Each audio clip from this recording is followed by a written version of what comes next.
Hey guys, good morning. It's always nice to get started in an investment. An investment, for example, like real estate, which is a very big investment in your first investment. Suppose if you go and buy your first property, pay your mortgage, utilities bill, this, that, whatnot. It's so much expensive, isn't it? Why could you not get a little portion of that expense covered by your rent? So life would be so easy. That's what I did when I got started in my real estate journey. I barely had 5% down, so going ahead, I could not go for anything other than cash flow because cash was tight. And I thought, like, I'll house hack, rent it, and live kinda almost for free or pay a little bit, and the rest is covered by my rent. But now, what happens if the tenant doesn't pay the rent? What happens if the tenant screws your property? Then it's altogether so much expenses that you did not account for initially. So, bummer. For these things, I would like you to know your rules into what you're getting into, the laws and whatnots very carefully so that you're confident and you're mitigating the risk as much as possible. What I did in my scenario, I did house hacking.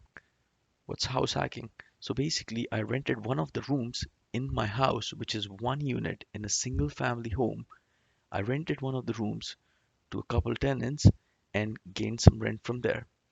Now, what happened? One of the tenants was doing some illegal activities. How I got to know about it? Since the person moved in, the electricity where bill just like skyrocketed. So I was like, there's something fishy going on. And then when I confronted him, he's like, yeah, I won't do that again and whatnots. He was like, all right, I did a wrong thing. But then he continued again. And then I asked him, like, this is not how it's supposed to be. It's not the right thing. You gotta leave. So he's like, haha, COVID's going on. What you talking about? Then I was like, oh, you want to pull it that way? All right, fine. Let's play by the laws then.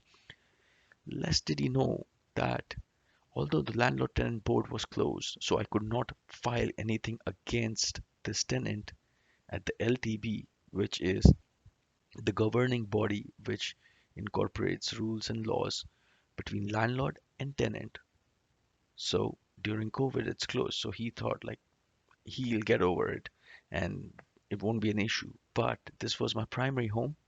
You guys buying primary home and renting a room with shareable amenities like kitchen, bathroom, you have the complete right to move the tenant whenever you would like to, if any convenience caused.